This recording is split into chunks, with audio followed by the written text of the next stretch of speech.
कई हजार साल पहले अष्टावक्र नाम के एक महान गुरु हुए। वह धरती के महानतम ऋषियों में से एक थे, जिन्होंने उस समय एक विशाल आध्यात्मिक आंदोलन चलाया था।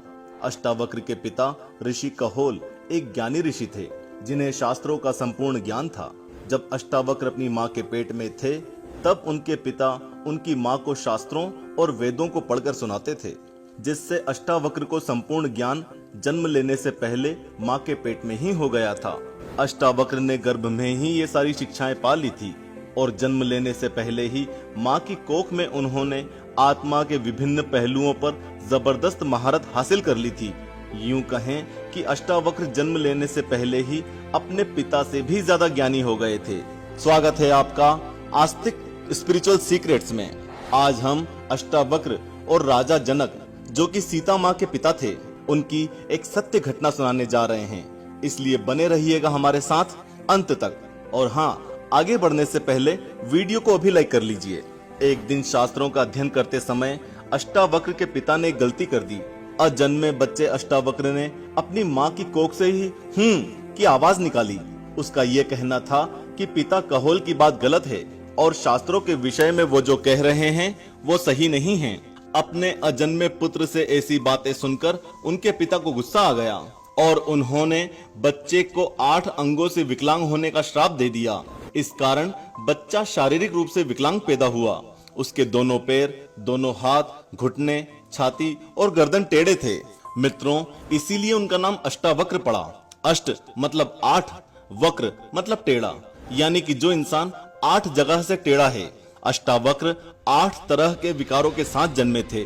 इसके कारण उनका शरीर 8 जगहों से टेढ़ा था। जब वो चलते तो लोग उन्हें देखकर हंसते, लेकिन इसका अष्टावक्र पर कोई असर न पड़ता। अष्टावक्र के पिता राजा जनक के दरबार के एक विद्वान पंडित थे। राजा जनक को आत्मज्ञान पाने की बहुत इच्छा थी। वो किसी भी हाल में आत्मज्ञान पाना चाहते थे। इसके लिए राजमहल में समय समय पर शास्त्रार्थ कराते रहते थे, लेकिन बहुत कोशिशों के बाद भी उन्हें आत्मज्ञान नहीं मिल पाया था। एक दिन अष्टावक्र अपने पिता के साथ राजा जनक के ऐसे ही एक शास्त्रार्थ में गए, जहां अनेकों विद्वान के साथ उनके पिता को शास्त्रों के ऊपर वाद विवाद प्रतियोगिता करने के लिए बुलाया गया था। शास्त्रार्थ शुरू हुआ और वहां मौजूद सर्वश्रेष्ठ विद्वानों के बीच तर्क वितर्क होने लगा। और जब धर्म ग्रंथों की गूढ़ बातों पर विचार विमर्श हो रहा था, तब अचानक अष्टावक्र उठे और बोले, ये सब खोखली बातें हैं। इनमें से कोई आत्मा के बारे में कुछ नहीं जानता।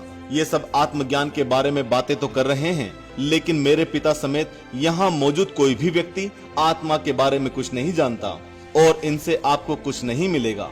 ये सारी बातें अष्टावक्र ने राजा जनक की आंखों में आंखें डालकर इतने आत्मविश्वास के साथ कही कि राजा जनक आश्चर्य से भर गए और अष्टावक्र से बोले, क्या तुमने अभी जो भी कहा उसे सही साबित कर सकते हो?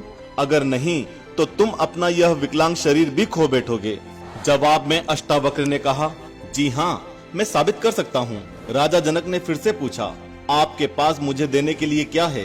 तब अष्टावक्र ने कहा, अगर आप सचमुच आत्मज्ञान को पाना चाहते हैं तो आपको मेरी हर बात अंतिम हद तक माननी पड़ेगी और मैं जो भी कहूँगा करना पड़ेगा। जनक को अष्टावक्र का सीधी बात करना पसंद आया और उन्होंने कहा, मुझे कुछ भी कहो, मैं करने के लिए तैयार हूँ। राजा जनक आत्मज्ञान की चाह में बहुत समय तक भटक रहे थे और उन्हें अष्टावक्र में एक उम्मीद की किरण दिखाई दी। जनक की ये बातें सुनकर अष्टावक्र ने कहा, हे राजन, मैं जंगल में रहता हूँ, आप जंगल आकर मुझसे मिलिए, हम वहाँ देखेंगे कि हम क्या कर सकते हैं। इतना कहकर अष्टावक्र वहाँ से चले गए। फिर कुछ दिन बाद राजा जनक अपने सैनिकों के साथ घोड़े पर सवार होकर जंगल की ओर निकल पड़े। जंगल में सभी सैनिक और राजा जनक अष्टावक्र को ढूंढ रहे थे। धीरे धीरे जंगल घना होता गया और सभी सैनिक और राजा जनक खुद जंगल में भटक गए। राजा जनक अकेले घने जंगल में भटक रहे थे, तभी उन्हें पेड़ के नीचे बैठे हुए अष्टावक्र दिखाई दिए। अष्टावक्र को देखते ही जनक घोड़े से नीचे उतरने लगे। उनका एक पैर रकाब पर था और दूसरा हवा में। तभी अष्टावक्र बोले, रुको, वहीं रुको। जनक इसी असुविधाजनक स्थिति में ठहर गए। वो घोड़े के ऊपर झूल रहे थे और उनका एक पैर हवा में था। आपको याद होगा कि अष्टावक्र ने राजा जनक से उनकी हर बात मानने के लिए कहा था और राजा जनक उनकी आज्ञा का पालन कर रहे थे। राजा जनक उस घोड़े के ऊपर उस अजीबोगरीब स्थिति में बहुत देर तक रहे। कोई कहता है कि वे उस स्थिति में सालों तक रुके रहे और कोई कहता है कि सिर्फ एक पल रुकने से ही उन्हें आत्मज्ञान मिल गया। असल में अष्टावक्र के निर्देश का पूर्ण रूप से पालन करने के कारण उन्हें आत्मज्ञान की प्राप्ति हुई और वे आत्मज्ञानी हो गए।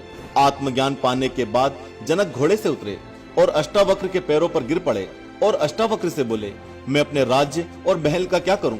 अब मेरे लिए ये चीजें कोई अहमियत नहीं रखती। मैं बस आपके चरणों में रहना चाहता हूँ। कृपया मुझे यहीं अपने आश्रम में अपने साथ रहने दें।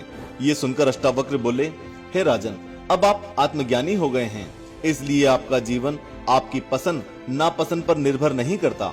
आपके लिए महल और जंगल एक समान हो गए हैं, किंतु आपकी प्रजा का ये सौभाग्य होगा कि उन्हें एक आत्मज्ञानी राजा का आश्रय मिले।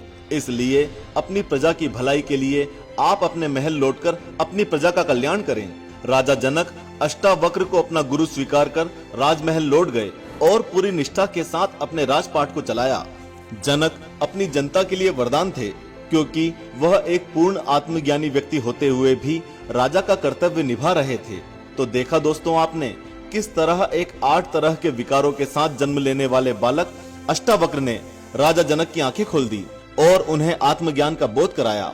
इस कहानी से हम 3 बातें सीख सकते हैं कि शरीर की बनावट, रंग रूप के आधार पर किसी मनुष्य का मजाक नहीं बनाना चाहिए। दूसरी ये कि अपने शरीर की बनावट, सुंदरता और रंग रूप के बारे में ज्यादा न सोचकर ज्ञान अर्जित करने में समय लगाना चाहिए, क्योंकि ज्ञान का ही आदर होता है। और तीसरी बात ये कि अपने गुरु की आज्ञा का पूर्ण रूप से पालन करना चाहिए। जय श्री कृष्णा।